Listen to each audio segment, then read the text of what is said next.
Well, howdy, Joseph. Hi, hello, how are you? We heard the news, We're quite enthused. and the only thing to do What should we do? is strum this guitar And sing to the stars. and serenade you. Ooh. You survived, and that's true. I thought I'd send a little wish to you. That is some mighty fine fiddling. But hey, let's pick it up. All right. That's more like it. Yeehaw! Play it for Joseph. All right, now where were we? Okay, you're still standing, and that's pretty great. Joseph! You know what? You kicked his butt. It's time to celebrate. Joseph! Wurzel jingle jangle. It's time to do-si-do. So grab yourself a partner and let's see go. Cause it's a Jingle jangle here and a jingle jangle there. A jingle jangle inspiration everywhere. A jingle jangle here and a jingle jangle there. a jingle jangle inspiration everywhere. All right. That's how you celebrate.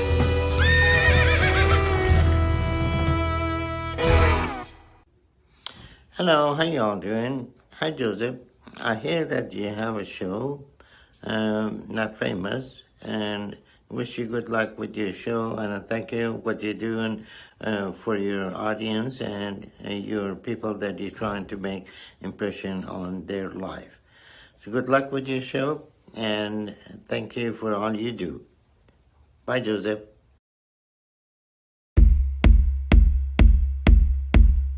We are human, we are animals, we crave the ability to be we. I know it's called me Andes. We Andes might have sounded differently, right? Is it a disco now? Yeah, it's the after party, so it's now we go with the flash. My goal in life is to be a laptop sticker. Me too. And despite the best ministrations of your wife, you still look ugly. It's a great honor, Mr. Jaffe. It's always nice to be with you. I'm so happy to be with you. I'm honored. Thanks for doing this too. It's a real service to the community. What a great organization and a show that offers hope, optimism, creative solutions, entertainment. Thank you for doing this, Joseph. It's your gift to the universe and it's appreciated. Very human, and I like that. Look at you! You are insane! How did I do that? How did I do that? You're insane! Show number two. Show number two. For you, it's show number one, but for me, it is show number two. I pre-recorded this morning, by the way. This is going to be the future of the show. The show will pre-record the virtual equivalent of a live studio audience. I've thought about this a lot. And I'll tell you why I'm excited about it. I'm excited about it because, you know, at the end of the day, if you are watching on YouTube right now or Facebook or Twitter or LinkedIn and you want to comment now, send, and I'll respond to you. I'll shout out to you as well. But here's the problem. The problem is when you have 50,000, 500,000, 5 million people that are watching at the same time, it's what I call the scroll of death. You can't assimilate, you can't curate, you can't be able to shout out to people when they're communicating with you. And so the idea is the equivalent of a virtual live studio audience, whether that is token gated. I miss you too, Bob. You see, that's the problem. If you've got 100,000 people, I miss Bob saying that he misses me. Well, you don't have to miss me because we're talking to each other right now, my friend. I'm going to do the 2029 or the 29029 in Vermont and Stratton next year. I'm gonna ascend Everest 17 times. I'm gonna go up a Stratton, the hill, 17 times, the equivalent of climbing Mount Everest. And I'm gonna hang out with you, Bob Farnham, so you don't need to miss me too much. So it is my second show. I don't know my ass from my elbow right now. I had to pretend it was Thursday, but now it is not.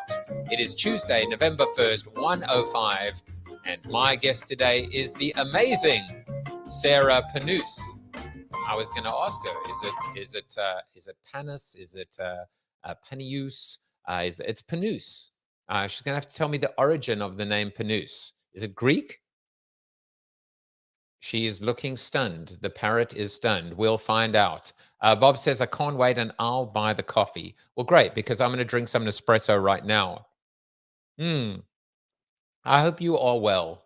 I'm going to get straight into the seated soliloquy, and I'm going to share, it's called Curveball, and I'm going to share with you what I'm kind of going through right now. So today, many of you know that I got a coin, the Jaffe coin on rally.io. I got the coin in March of 2021. The coin was with me through my heart surgery, and we just started to witness, shall we say, some interesting changes. And long story short, it looks like the end of the road today, where an email was sent out that essentially is going to leave holders with two options: liquidate the coin and bridge out and leave, or stick with me as I move from rally.io, the side chain on Ethereum, on ETH, to a new home, which will be on Solana, on Sol. And so the Jaffe coin will move from the side chain to the main net. The Jaffe coin essentially will now move out into the open, not protected or controlled by a walled garden. Now, all of this hit today. The move to Sol has been in the pipelines for a while. And I'm kind of like, it's surreal, this feeling. Life has thrown me yet another curveball. And yet, I'm fine. I'm okay. Those around me may not feel okay, but I feel okay. Maybe it's the Lexapro I took this morning, or maybe it's the fact that I'm so busy, that I've done one show, I'm doing another show, I've got a bunch of calls. I'm looking forward to getting back on the Peloton today. Keeping busy and being busy allows you sometimes not to fester or allow things to fester and suffocate and take over your mind and self-FUD, as I call it, fear, uncertainty, and doubt. So I did a little bit. I sent an email to my top 50 holders that I was able to contact, and then I didn't do anything. And what I've witnessed throughout the morning is a bunch of people sending me their Jaffe coin, because that's really what it's going to take right now. You send me your Jaffe coin, and as I move over, I will mint 10 million tokens, a fixed amount of supply quantity. I will be allocating 3 of those 10 million towards rewards. I will now power my own reward ecosystem, and for every one Jaffe coin that is sent to me today, tomorrow, whenever, I will send you back 10 times the new Jaffe coin on Sol. That's all I was able to gauge or ascertain today. And I've witnessed throughout the day the people that believe in me that have been sending me their Jaffe coin, which is an amazing demonstration of faith and support unconditionally. That is what has powered me through and powered me on throughout this day. Instead of worrying and letting it attack my mind and my heart and my soul, I've just put my head down and just kept on keeping on. And so you're actually witnessing this unfolding in real time. But there's nowhere else that I would rather be, and with no one more that I would rather be than with Sarah today. Being present, being mindful, and being focused on the things that I can control versus the things that I cannot control. So the Jaffe coin will live on in a new home, in a new garden, not a walled garden, but a very open garden for anyone to come in and hang out and smell the flowers and watch the bees pollinating and so on and so forth.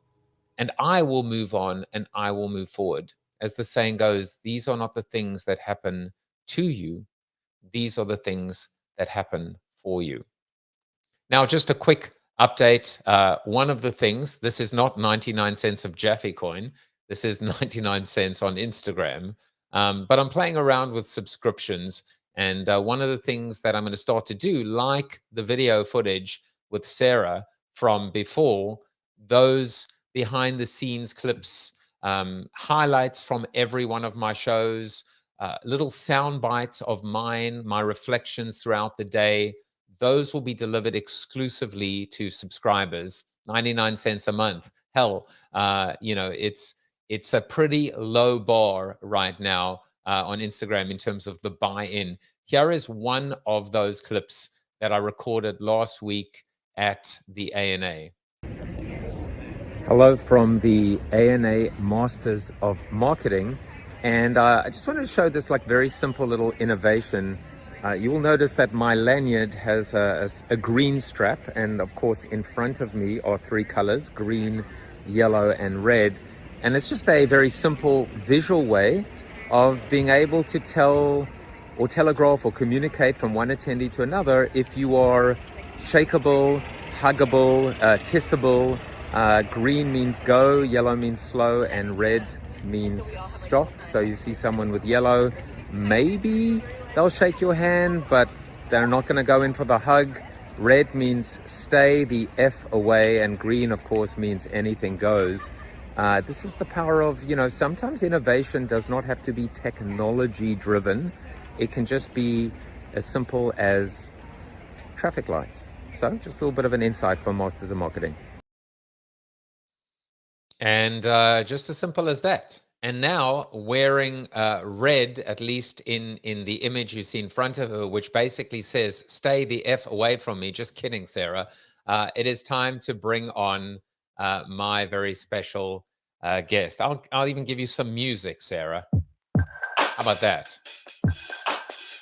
Sarah Panus is an editorial brand storytelling strategist, podcast host of Marketing with Empathy, and owner of Kindred Speak Consulting.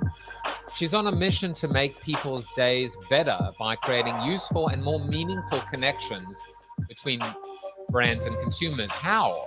By using the power of empathy and data-infused storytelling to improve the lives of content marketing professionals and the people their brands serve. Pulling from 20 years experience helping billion-dollar brands drive leading ROI through brand storytelling, Sarah works with clients by either doing the work for them through agency services, or she trains content marketers how to think like editorial directors themselves in one of her online courses. Please join me in welcoming green means go, yellow means slow, and red means stop. Let's find out which one she is today. Sarah, welcome to the show. Hey, thanks for having me. Well, my walls are green, so it's go, go, go today. We're ready. I'm hugging you right now. I mean, don't you agree? What a simple way to just be able to, figure out how to move forward in these weird, crazy times. Yeah, definitely. Easy visual identification. I think it makes a lot of sense. I was definitely green. Are you surprised? No, not at all. You seem like you'd be always a green guy, no matter what. And, I was hugging a lot. I mean, I saw old friends and, it was amazing. It was just amazing to be able to be out there again. Yeah. Even though I am most comfortable in my home, I still don't want to leave the house. Yeah, I am too. Before the pandemic started, I was working remote already, and I was kind of doing a hybrid role when I was on the corporate side, where I was working from home and only going into the office one day a week. And so when COVID hit, it really wasn't that big of a change for me, but I like working from home. So I like having the flexibility. All right. So Sarah Panus, editorial brand storytelling strategist.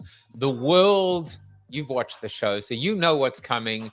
You know that it's time to talk about fun facts. The world demands to know everything about you. For example, you've lived in one of the smallest towns, population 700 people, and the biggest cities in the world, the United States of America's New York City, New York. So good they named it twice.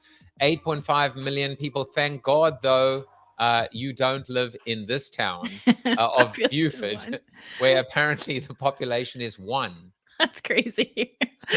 I know. Well, I love that I've lived in one of the smallest towns and the biggest, and then I landed somewhere in the middle because I live out in the suburbs of Minneapolis now.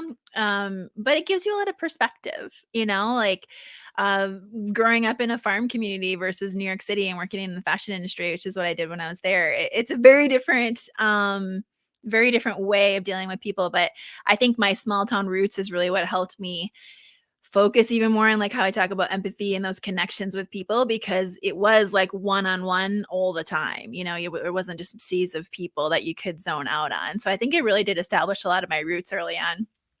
I've always said in a lot of my presentations these two statements, which is how do you automate intimacy? How do you scale humanity?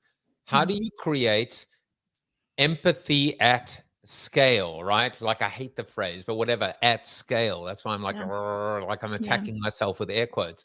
But how do you take that small town mentality, the intimacy, the empathy? How do you achieve? Is it even possible to achieve empathy at scale?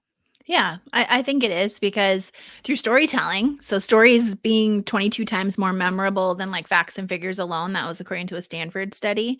So when you actually can tap in, and when I talk about empathy, I talk about cognitive empathy, which is literally trying to understand what somebody is thinking or feeling. It's not being a mind reader, but it's using a lot of data and other cultural inferences and listening to help inform and say, hey, this is what's going on with our audience right now. This is their tone. This is their questions. This is their thoughts.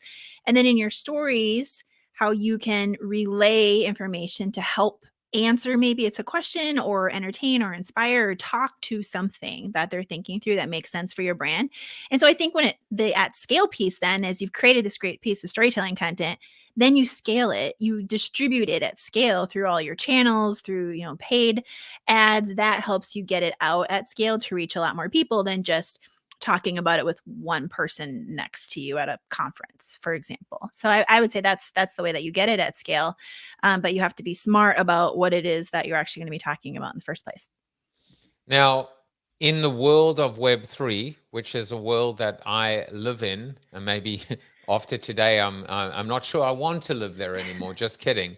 But one of the things we did on your show was really try and introduce the concept of NFTs and maybe, as they say, not look at the finger, but look at where the finger is pointing. It seems to me that there is a huge opportunity to be a storyteller in this Web3 environment. So now, putting on your expert goggles or lenses or filters, how do you see storytelling unfolding, or what does storytelling look like in a virtual world, in a Web3 world? Oh, that's a really good question. I don't know. I don't know what the full answer is. I know when we talked, I'm so new and trying to just really wrap my brain around everything that's coming and unfolding and what it's going to mean and what the best practical applications are for a company versus, and the audience and how that all comes together. So I don't have like a great answer for that yet. But I think the biggest thing is we all keep talking, we all keep asking the questions, and we keep thinking it through. It's going to make all of us smarter. But I think ultimately it's all about those personalized experiences, right? With Web3 and in the individual, and really making. So I think it'll boil down to probably a lot more options, interactivity of like they kind of choose their own path. So and again, I don't know for sure, but like it lends me to think about, okay, well, maybe it's sort of like, those interactive shows, like my kids love watching on Netflix, these interactive cartoons where you can pick the next scene or you can pick what happens to the character, and it kind of goes that way.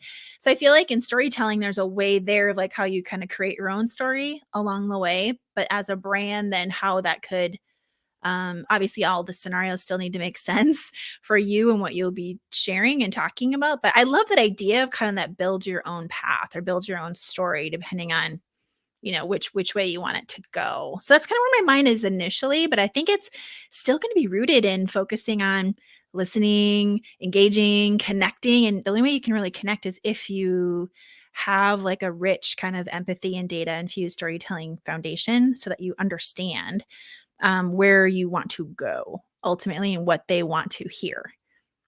I think you did pretty well there. And you know, sometimes coming in with a more of a, and I will call it this idea of blissfully ignorant, Yeah. is the best place. You know, when I wrote Flip the Funnel, I wasn't a CX person. I wasn't a custom experience. So I came in and I was like why? You know, it was almost like being a child, which Mhm. is like, well, why when I call this telephone number, they keep telling me how important I am and that the call is important to them, and yet they'll answer it in an hour and 25 minutes. So how can I be important to them if it takes them so long to answer the phone? True. And True. and so like, and I feel like, you know, storytelling at its core is not new, right? Mhm. As they say, there are a certain number of plot lines, there are a certain number of scenarios, and generally there's just a variance or variation on, you know, these typical storylines. So if we Mhm. kind of sometimes simplify, we can then understand. Hmm. Yeah, I mean, storytelling goes back to biblical times. You know, it's how they shared and passed along information, and it's just how we're wired as humans. We want that connection, and right now, like the CDC has stats that show. I mean, we are craving connection. I mean, there's like 40% of U.S. adults right now have depression or anxiety, and you hear like mental health and kids has been decreasing. Like there's all these things that are happening and people are saying they're feeling more lonely and isolated. And like there's a lot of stuff just in our day to day as a culture that is happening. And it's like, to me, I look at it and I'm like, wow, like they were craving connections before. And, you know, humans, we tend to be like pack animals, right? We like relationships and people to talk to. And that's why COVID was so hard for so many people. Um, and so how do you bridge past that? And like that's why I love working with corporations on their storytelling strategies, because I think that corporations are the next editor in chief, because they have teams, they have budgets, they have audiences, and if they can harness all of that influence, they can make a better impact on their audience and actually help. And that's my whole thing. Like, I really want to help humanize corporations to better connect with their audiences, because then it's really a win-win. The company does well, the audiences, you know, people are getting more information that they need and they're doing better. Like, it really is a win-win when you combine the two. I'm going to come back to the idea of editor, you know, being the editor in chief in a moment. But there are many ways to tell stories, and one of them is through musical instruments. And it turns out that you were on a kick to try something new every month, and you discovered you really like playing African djembe drums. So we actually have a photo of you playing the djembe drum. Amazing how I wonder if we're going to get a little demonstration today, a solo. I'm trying to see if we see any djembe drums in the background. It's not in this room. No, that is so funny. Nice editing job right there. That was good. I appreciate that. Yeah, you know, it actually was a couple years ago, right before COVID, and I was on this big kick for that year. I was like, I'm going to do something new, at least one thing new every single month, because obviously there's so many things to experience in the world. And that particular month, I had been like, I want to try music. I grew up like playing the piano and the clarinet in like high school and stuff, and I still play piano, just, you know, ad hoc. But I thought, oh, drums, that would be fun. And so I signed up for this African djembe drum class, and it was so fun. And normally, like, I was thinking, like, I would see these pictures of like drum circles on the beach, you know, and I was like, oh, it's real hippie, like, you know, get in touch with nature kind of a thing. But it was absolutely so amazing. And there was a bunch of stats actually that show like physically like pounding, because you play it with your hands, like that physical like connection. They had these studies that showed it was a huge stress reliever, and also kind of triggered some areas in your brain to increase creativity. So it was like a total side effect wasn't even expecting, but I loved it. It was so much fun. So then now, like, my instructor of the class went on and she hosts like drum circles in her house, and so every once in a while I'll go, or like there's different people, and it's so interesting because it's such a wide age range. A lot of older people, surprisingly, in our area, where I live anyway, that are doing it, but then some like middle-aged like me, and then a few younger, but it's mostly middle-aged and older people that are doing it. And I just love like the blend of all of us just coming and creating different rhythms. It's it's kind of a cool chance just to zone out and just do something creative. I love it. It's so fun. I love the sensory nature of it. And one of the themes at the Masters of Marketing that I was at last week was this idea of taking advantage of all 5 senses. And MasterCard they have their own jingle, their own sonic branding, and they've even commissioned it into songs. And I was thinking, I didn't show that video today, but I was thinking about Jaffe Juice, Joseph Jaffe, as a sensory brand, right? So you can see me right now, you can hear me right now. If you were at the conference, you could smell me because I have a certain scent. I like to put on a little bit too much cologne. You can certainly touch in the form of the hugging, because I was wearing green. And also, in many respects, touch is interactivity, a mouse or whatever the case may be. The only thing that I haven't quite figured out how to master is the taste part. Although I suppose if Jaffe Juice were a shot, you could probably have a little bit of Tabasco sauce in it as well. What are your thoughts about mastering storytelling from like a sensory standpoint, like really taking advantage of all these senses that traditionally maybe we haven't thought of? We've been telling stories in 1D or 2D or 3D as opposed to 4D or even 5D. Yeah, it's a really interesting question. I think it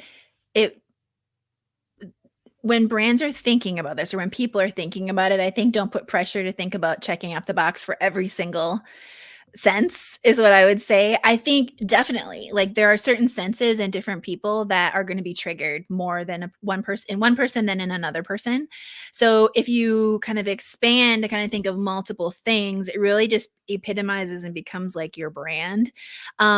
Like you were saying, it makes me think of, when you said that, it made me think of a couple years ago, like every year I always post like what I think are like storytelling trends each year. And a few years ago, I talked about, smart speakers as they were growing in homes, and really how that is like coining your sound. Like, what is that sound, that noise that when people hear it, they know it's your brand and it's associated with that. So I know there's a lot of sound production artists who have been working with brands and people on that to kind of coin that. So it is interesting as you think about it. And also experiential events, like that's why people love experiencing things. And to your point, like metaverse is going to be a place where you can go virtually and experience things too. So I think it just kind of heightens it. Music is always so powerful. It's one of those skills that I always wish I had, like being that person who could like pick this like epic soundtrack or song to go like with the moment. I love working with sound production artists who have that skill to like layer on to stories and things that I'm helping create, because it makes you have like such a strong emotion. Do you ever watch, Joseph, do you ever watch America's Got Talent? Sure. TV show? Yeah. So it's like, I always kind of equate to it, like people in auditions, they'll come up on stage and they're like, talk a little bit about who they are. And they'll give you a little bit of a backstory, and then like they'll sing. And when they sing, it's like, oh my gosh, it's like the voice of an angel. And you're kind of like take a little bit of what they just shared in their story. But like the addition of the music, like evokes it unlocks like a whole new level of emotions. So like for me, I'll hear their story and be like, oh, it's so interesting. That's their backstory. And then they sing and then I cry. I don't cry when they're talking. I cry when the music is added to their story. So I definitely think our senses are extremely powerful. Music is so powerful at doing that, especially. Do you remember John Dorenbus? No. That, what did he do? He used to play football. He was a magician? Yeah, he came second. He performed at the conference last week, and I've got a photo with him, and I met him, and small world. His story, I mean, there wasn't a dry eye in the house when he actually told his story. I mean, listen, it took everyone by surprise. Like, we should have been maybe warned. But believe it or not, his father murdered his mother. Believe it or not. I mean, it was insane. And you know what you realize, like, throughout this, I mean, he told stories. He told stories about he had open heart surgery, which is what I had. I went up to him and I showed him a photo. It was weird. I went up and I took my phone and I said, look, and I showed him a photo of me hours after open heart surgery. I just felt like I needed to share it with him to connect us as well. But there was little magic in the end and a lot of story, and people loved it, you know? And my takeaway from listening to him was, you think you know someone, but you don't know them. You think you know them, even if you know their story, but until you hear them telling their story, or you understand maybe the story behind the story, you don't really know them. Yeah. And I wonder how brands could take that insight, which is, how do we get to know the real brand, I guess is my question. Well, I think there's two ways, just off the top.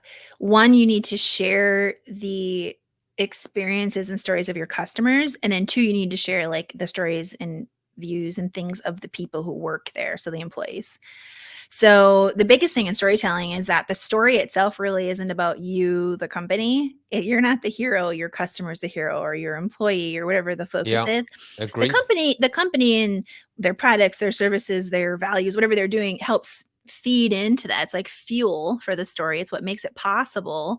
But when you can hone in on those individual people, that's how you do it. That's how you humanize a brand. You need to like put real people into the stories so that your customer base, your target audience, whoever you're trying to reach, can see themselves in those stories, or empathize and be like, oh, I love what they're doing. I want to help create more of that. You know, that's how you humanize it.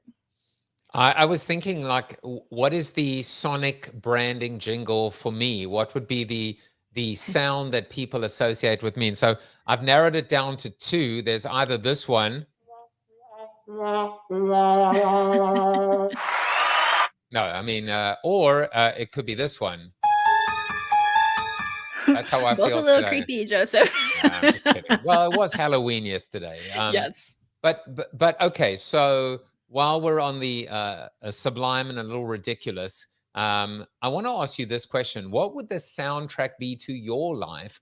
What would be your walk-on music, Sarah? And this is like, you know, like, by the way, whenever I've been asked for walk-on music at a conference, I always tell them Psy's Gangnam Style, because it completely just takes people by surprise. And I don't do the, you know, the little, oh, sexy lady. So what's the soundtrack to your life? Wow. Okay, so one song I love that I always just feel like empowers me as a woman is a song called Brave by Sarah Panus. And it's literally just being brave in life. And the music video for it is hilarious too, because it's random people just dancing and doing like crazy dances in public situations. I love that song. Do you? Okay, yeah, I love that one. So I think it'd be that one. I think that's an excellent choice. And, you know, in the pre-record, even though you're watching this today, even though you will only watch this in 2 days' time, I'm a time traveler, was about a word that I took away from last week's conference, which was courage.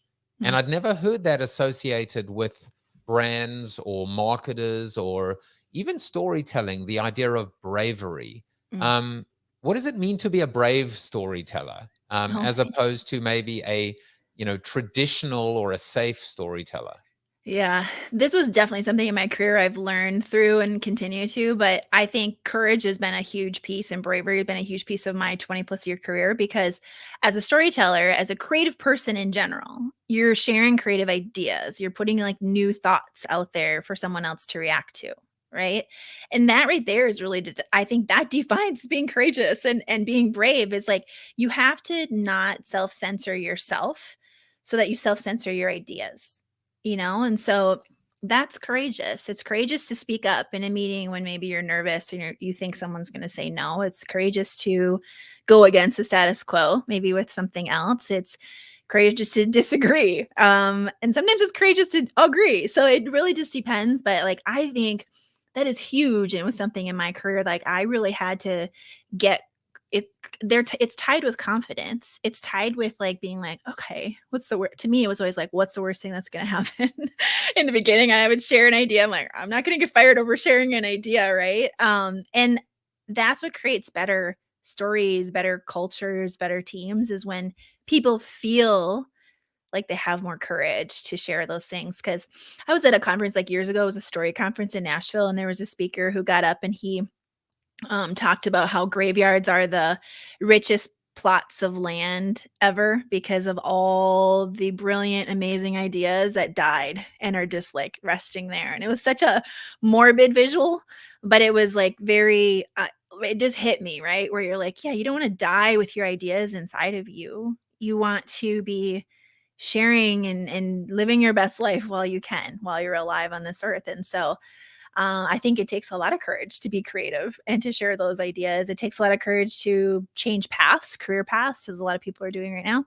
I mean, there's just so many different moments and things, and it's different for everyone, right? Something that's scary to you might not be scary to me. I know before coming on here, I like sent a note out to my network and I was like, I'm really nervous about going live with you for an hour because it's live, and you know, you can, who knows what happens during a live versus pre-recorded. Yeah, almost made you play the djembe drums. I know, like what? I have to go run and get this. But that's okay. Like we all have those moments, and we're never going to advance if we don't just keep you know, trying and having that courage to lean in into like our creative thoughts for sure. And as storytelling, that's huge.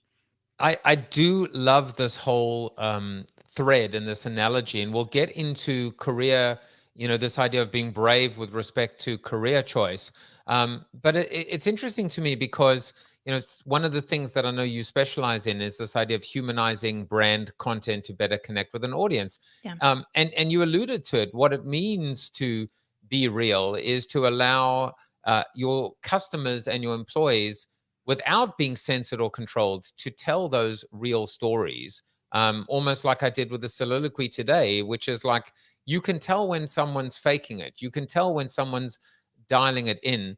And for me, there's like a really interesting common thread here, which is vulnerability. But brands don't know how to be vulnerable and how to be able to say, you know, we haven't figured it out. We're learning. We're going to make mistakes. Give us a chance. Cut us some slack. There is still this obsession on being perfect. Yeah. Totally.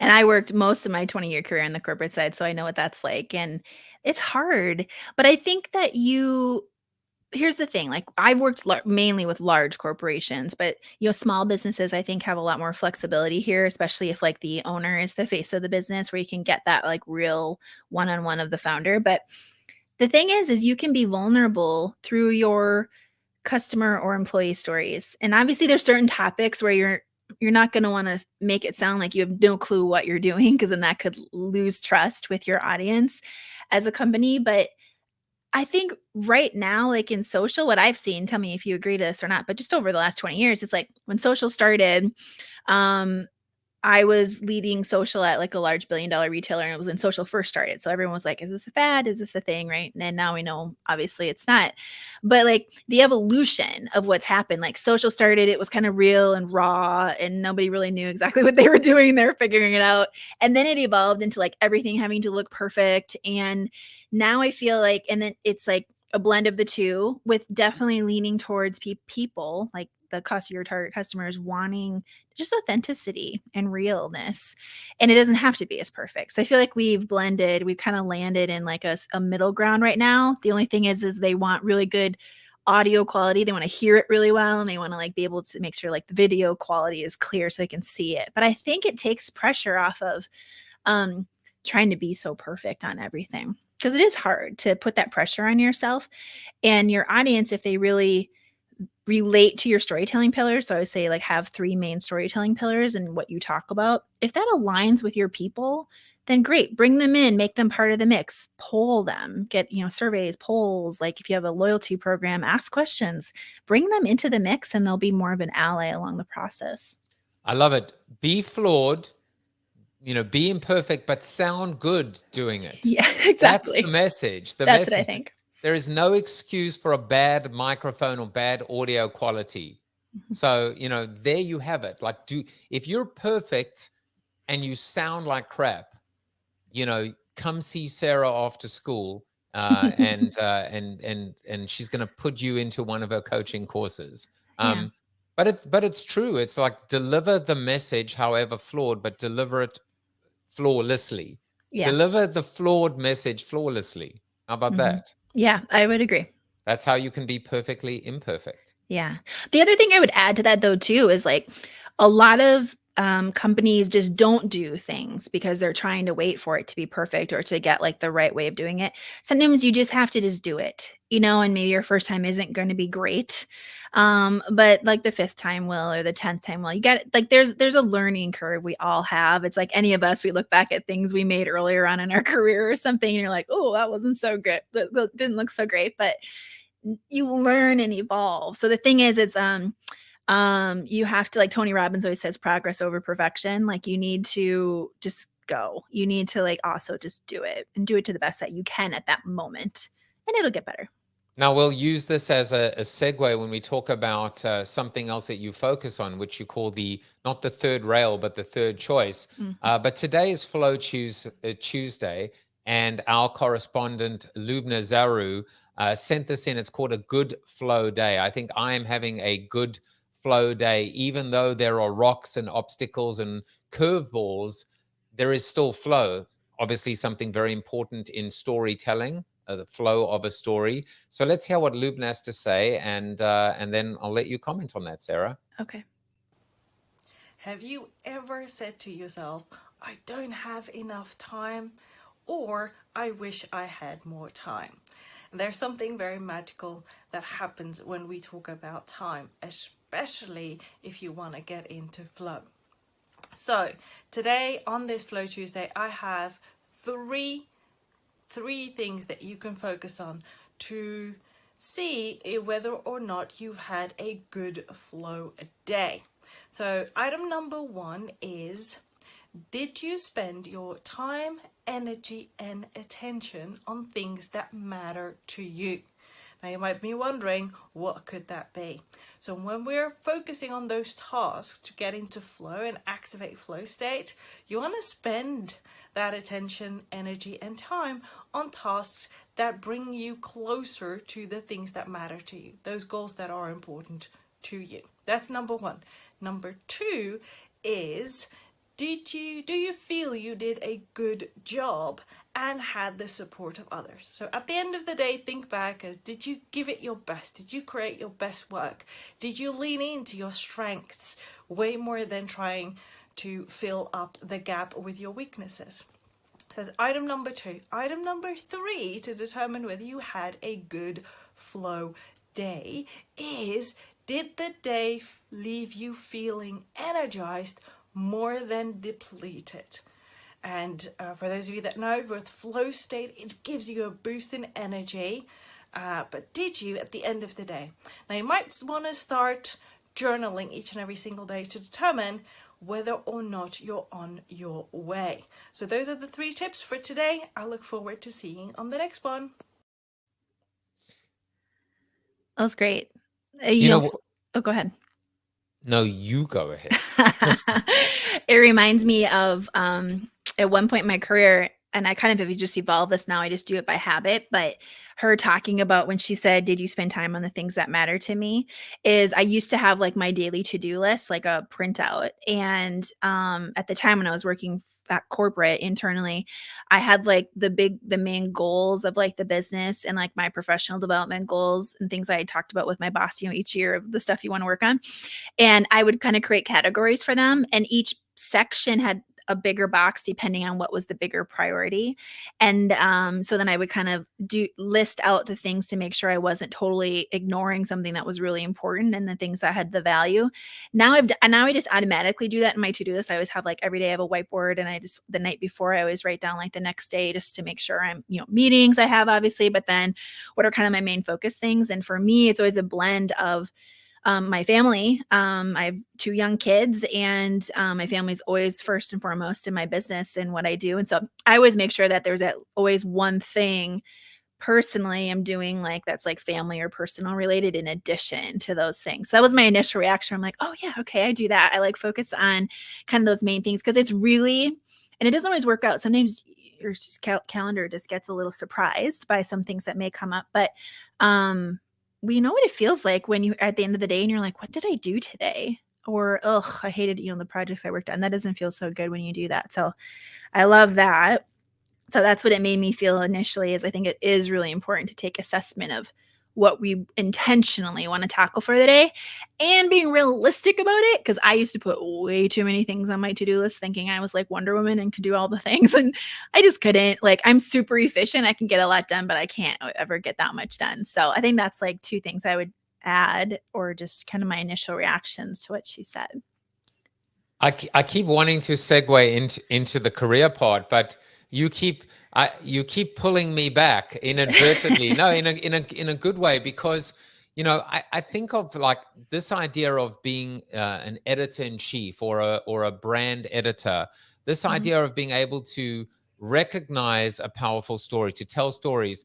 I think sometimes it begins by us learning how to tell stories ourselves. And even though, I've bought several journals, but I've just never journaled.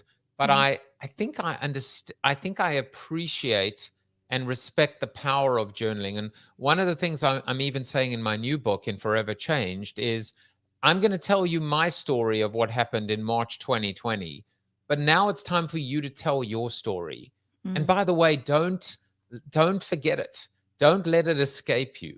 Don't look back to your point about forgetting, and like you can't even remember like what you did during the day or what you ate for dinner yesterday. Don't get to a point where we look back in 5 or 10 or 20 years and going, 2020, I'm not really sure. I don't really remember. I don't remember what I smelt, the taste, right? What I saw, what I felt, what I experienced that day. It's so important. If we want to be able to tell stories for our brands, we have to be able to tell our own story.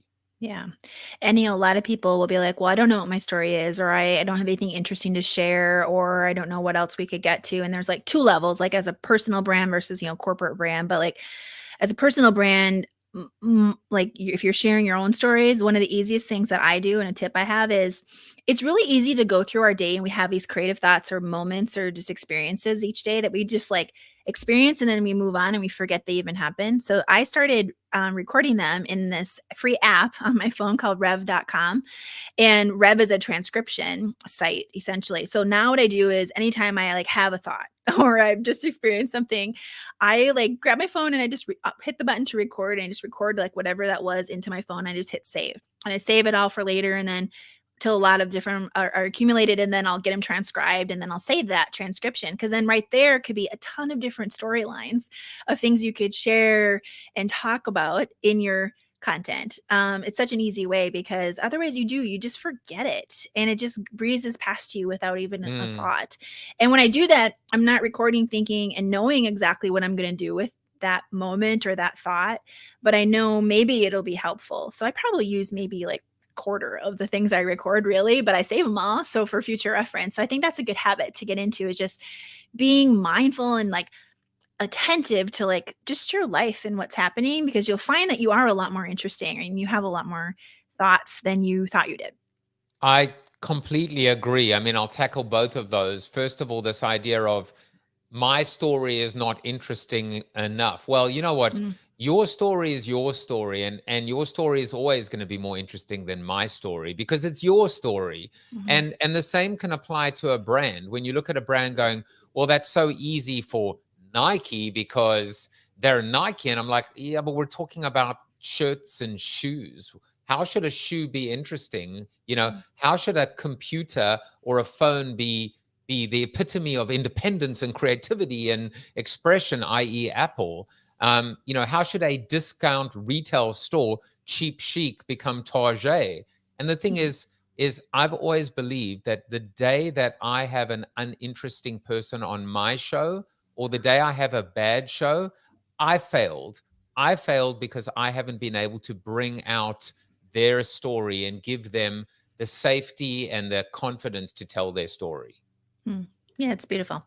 I get that question too, because I work a lot with corporate clients, and they'll say, well, what do you think for brands that are kind of boring or not so sexy? And I'm like, well, wow, I think first it's kind of sad if you think your company and your brand is boring, but I get it. There's some products that really aren't as sexy, but your examples you just shared are great. I mean, they're inanimate objects that have, those companies have done a great job of creating emotion and following around. I mean, I was in-house at Sleep Number for 14 years in total, 12 in-house, and then last 2 consulting with them. And it's a mattress for those, it's a smart mattress now, adjustable, has great tech inside to help you understand your sleep. But at the beginning, like, what's sexy about a mattress, right? If you think about it from that perspective, but they've done a fantastic job of leaning into It it's more depends than what that. you do. It depends what you do on that mattress. Sorry, you walk straight into that. I'm just saying. I did. Touche. But they've done a great job of leaning into, it's not just a mattress. They think of their sleep wellness company, and it ties into how quality sleep impacts your day. It's when you're awake in your life, and they're doing such just amazing things with different partners and collaborations with Mayo Clinic to advance sleep science. I mean, it's just an example of, I think if you lean into what matters and those storytelling pillars, like I talk about, if you have focus, you have empathy, and you have data, that's like your trifecta of like, find where those things intersect. And that's going to really help inform your storytelling plans to better connect with your audiences. And there you go. So if you're ready for your kindred spirit, go and check out Sarah's brand storytelling strategy consulting company of the same similar name, Kindred Speak. I actually, funnily enough, this was the quote that I found for you. I really took to the word kindred. By the way, there is a great wine store called Kindred Spirits, which I actually think is a fantastic name. Yeah, it is. But anyway, so not Kindred Spirits, but Kindred Speak. This is the quote that I found for you, because suddenly I thought from kindred to this idea of soulmates. The dictionary defines soulmate as a person perfectly suited to another in temperament. Before I met mine, I didn't know I was bonkers. So, instead of looking for the perfect soulmate, your perfect soulmate is just as imperfect as you are. Yeah. Yeah.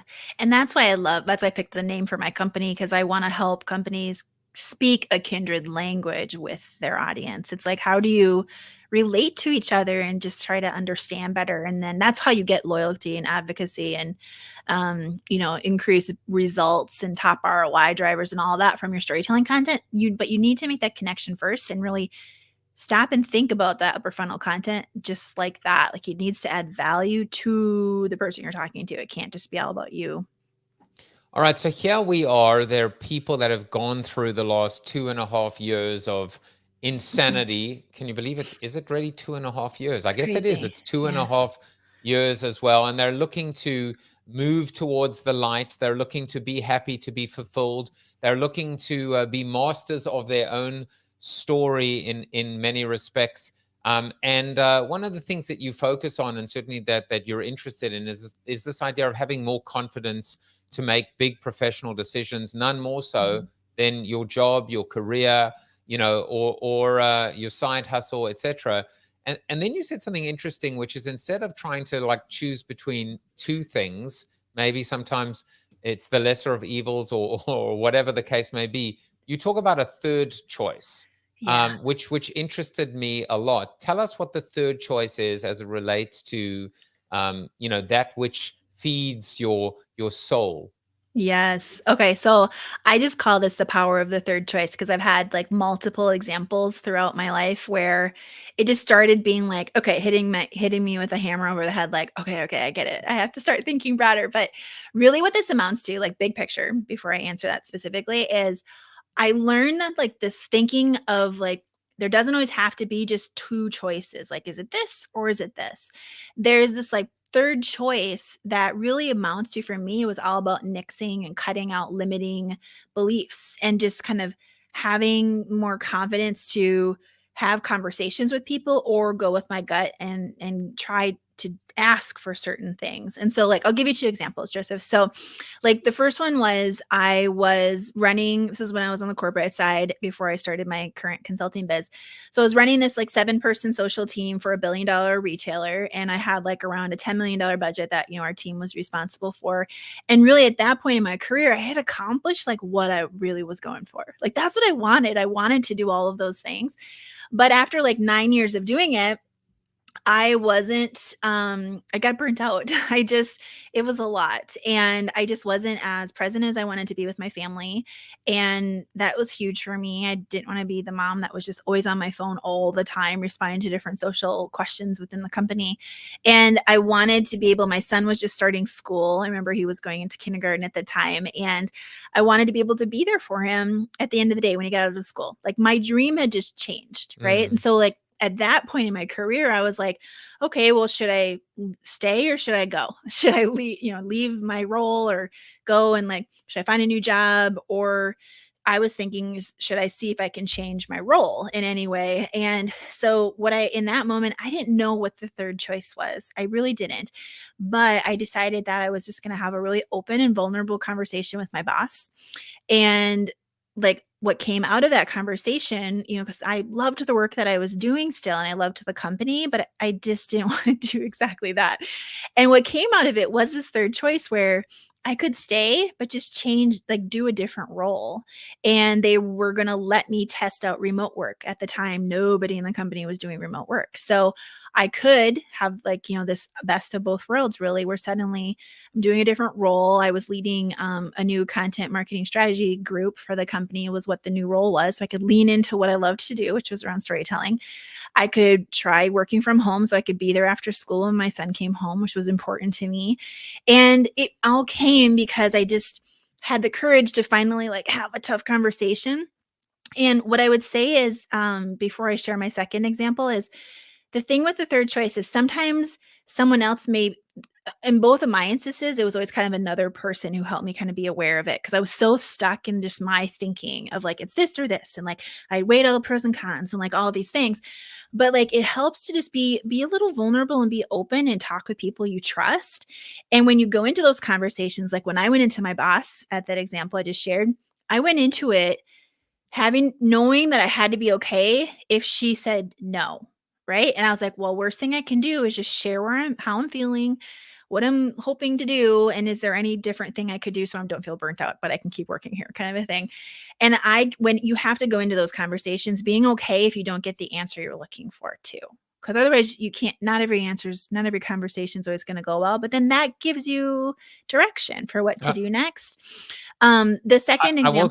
And I'll just comment on that for a second, which is one of the pieces of advice that I've always given out is, can you live with the worst case scenario, which is they say no and you're fine, right? It's like you have to be able, but something else strikes me in that story, which is most people are going to get that second job.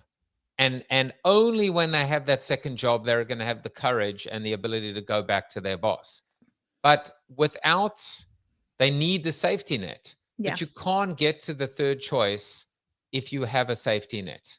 You've got to you've got to put yourself out there. And if it goes well, you actually end up with the best of both worlds. Yes, exactly. And that was the same thing that happened with my other example.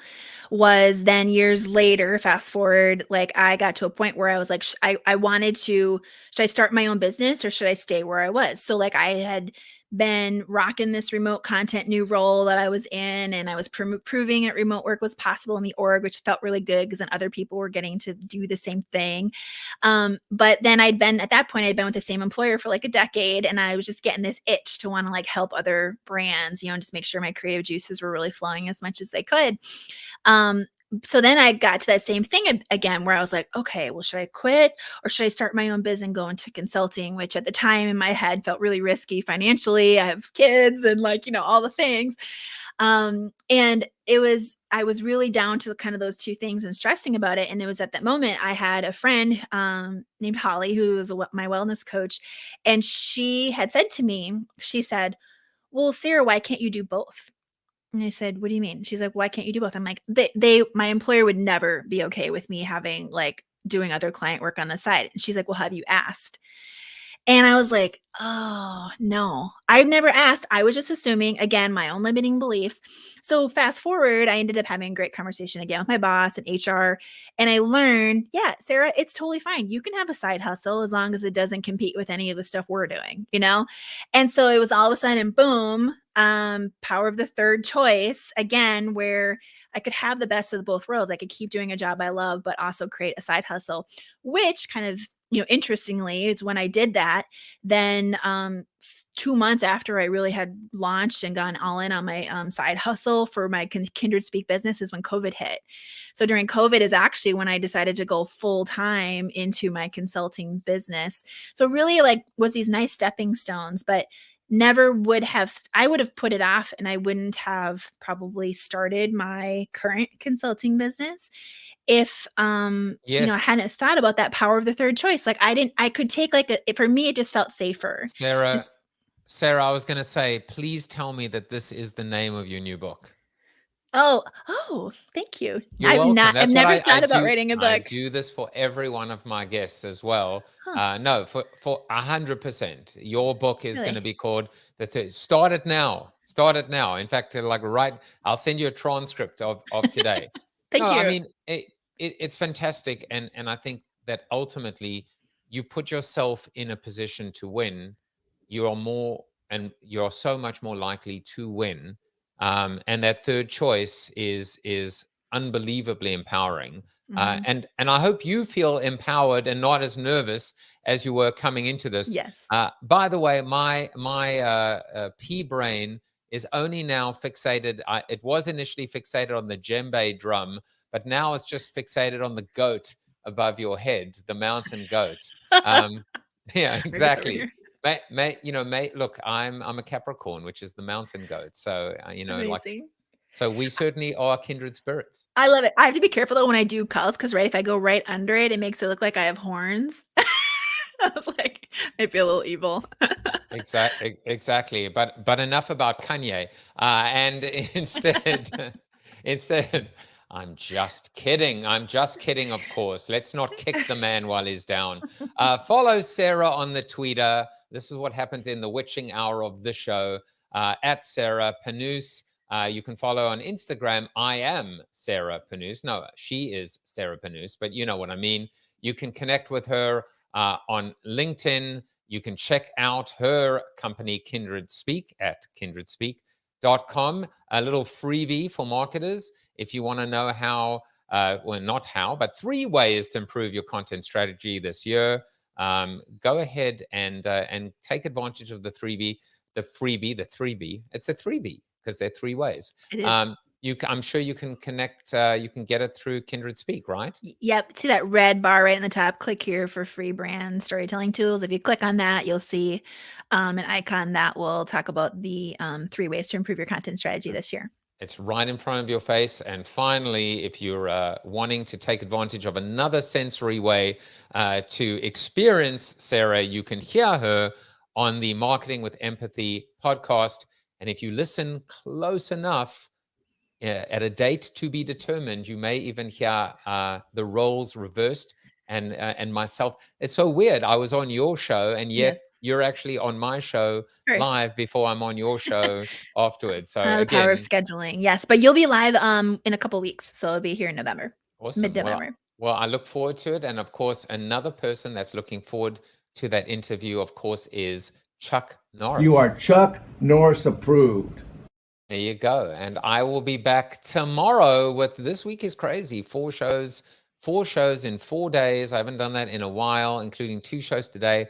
I don't know how Colbert and Letterman and all of them, how they do 2 shows in 1 day, because you know what, I guess at least I didn't call you Todd, Sarah. So there you You're go. good. Yeah, this was great. All Thank right. you. I appreciated this. I loved it as well. And we will be back tomorrow. Take care, everyone. Bye-bye. Thank you for watching the show about hope, positivity, optimism, and if there's time left over, a little bit of marketing with your host, multiple author, and global keynote speaker, Joseph Jaffe. If you like the show, tell a friend or 2. Please subscribe to the show. And if you want to get inside news, previews of upcoming guests, and much more, visit josephjaffe.com/subscribe to sign up for the show's newsletter. And despite the best ministrations of your wife, you still look ugly.